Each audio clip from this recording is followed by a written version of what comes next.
La rubrique de Frédéric.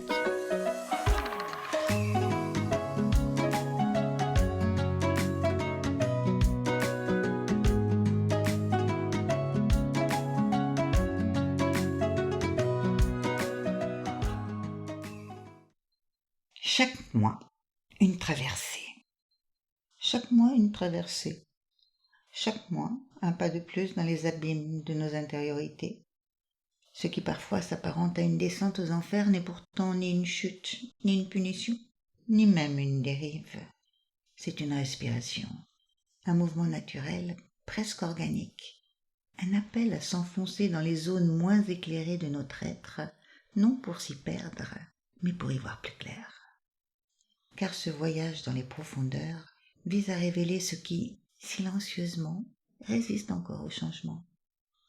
Nous portons tous des mémoires dont bien souvent nous ignorons l'existence. Elles infiltrent nos gestes, nos silences, nos réactions. Elles conditionnent nos choix, colorent nos opinions, orientent nos élans. Ce sont des traces anciennes, personnelles, familiales, collectives, enquistées dans les replis de nos corps et de notre psyché. Telle une armure invisible, elle freine, détourne ou étouffe la libre expression de l'âme en chacun, et tant qu'elle demeure enfouie, elle façonne nos vies à notre insu. Alors, faut-il attendre qu'elle se manifeste sous forme de crise ou de rupture pour y prêter attention ? Non. Y plonger n'est ni un luxe, ni une posture réservée à quelques initiés. C'est une urgence, une exigence intérieure pour quiconque sent que les chaînes du passé et les vieux mécanismes empêchent de respirer, d'aimer, de créer.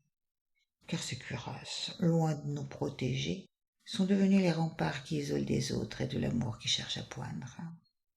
Mais s'engager sur cette voie de libération demande un certain courage, non pas celui qui pousse au combat, mais celui plus rare, qui ouvre à l'écoute.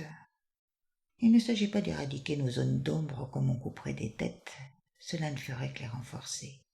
Il s'agit de les reconnaître, sans masque, sans drame, de les approcher comme on retrouve une part oubliée de soi, un fragment resté en arrière, en attente pour être traité. C'est là que commence la véritable métamorphose. Dans cette reconnaissance simple, patiente, une lumière se pose sans violence sur ce qui, jusque-là, semblait inexistant parce que trop menaçant. Mais ce processus, bien que discret, peut être rude, car il demande de se détacher peu à peu de l'importance personnelle. Cette force diffuse mais tenace qui pousse à se protéger, à se justifier, à rester au centre, quoi qu'il se passe. Tout en nous cherche à préserver une image, à défendre un statut, à s'assurer d'exister dans le regard des autres. Mais cette construction, aussi brillante ou rassurante soit-elle, devient tôt ou tard un poids, un filtre entre soi et le monde.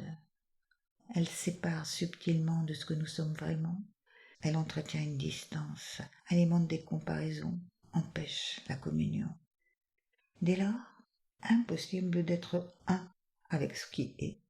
Mais chaque cycle, chaque passage est une invitation à déposer un peu plus de ce fardeau. C'est un masque qui se lève, un attachement qui lâche, une attente qui se dissout, non pour gagner en compétence, mais pour se rendre plus disponible à ce qui est, pour être moins saturé de soi et plus ouvert à l'ensemble au fil des traversées.